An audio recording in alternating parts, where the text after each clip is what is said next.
കണക്കെടുത്താൽ ക്രൈസ്തവ സഭയാണ് വലിയ ഭൂ ഉടമകളിലൊന്ന്. പള്ളികൾക്കുള്ള ഏക്കർ കണക്കിന് സ്വത്തുക്കൾക്ക് പുറമെ രൂപതകൾക്കും അതിരൂപതകൾക്കും സഭാ ആസ്ഥാനങ്ങൾക്കും വലിയ ഭൂസ്വത്തുണ്ട്. കേരളത്തിലെയും തമിഴ്നാട്ടിലെയും ക്രൈസ്തവ സഭകൾക്കുള്ള സ്വത്തിന്റെ അളവെടുത്താൽ തന്നെ ഇപ്പോ വഖഫിന്റെ അധീനതയിലുള്ള ഭൂമിയോളം വരും. വഖഫ് സ്വത്ത് ദൈവത്തിൻ്റെതാണെന്ന് പറയുന്നതിനെയാണ് ഇപ്പോ ചിലർ പരിഹസിക്കുന്നത്. ദേവസ്വങ്ങൾക്കുള്ള മുഴുവൻ സ്വത്തിനും അവകാശി അതാത് തേവരല്ലേ. ബാബറി മസ്ജിദ് ഇരുന്ന ഭൂമി രാംലല്ലയുടെ പേരിലല്ലേ രജിസ്റ്റർ ചെയ്തു നൽകാൻ സുപ്രീം കോടതി ഉത്തരവിട്ടത്? ഓരോ വിശ്വാസികൾക്കും ഭൂ ഉടമ അവരവരുടെ ദൈവങ്ങളാണ്. അത് ഈ പരിഹസിക്കപ്പെടാനോ അതല്ലെങ്കിൽ പിടിച്ചെടുക്കാനോ ഉള്ള വസ്തുവല്ല. വഖഫ് ബോർഡുകൾക്കു കീഴിലുള്ള ഭൂമിയിൽ മാത്രം എന്താണ് കേന്ദ്രത്തിന് ഇത്ര വലിയ താല്പര്യം?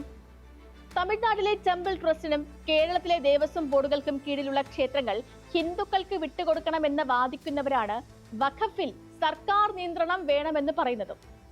ദേവസ്വം ബോർഡിൽ നിന്ന് ഒരു രൂപ പോലും സർക്കാരിലേക്ക് പോകുന്നില്ല എന്ന് തെളിഞ്ഞാലും കാണിക്ക് ഇടരുത് എന്ന പ്രചാരണം നടത്തും.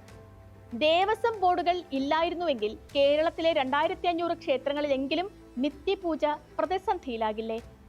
ശബരിമലയിലെയും മറ്റും വരുമാനം കൊണ്ടല്ലേ ആ ക്ഷേത്രങ്ങളിലെ ശാന്തിക്കാർക്കും കഴകക്കാർക്കും ശമ്പളം നൽകുന്നത്?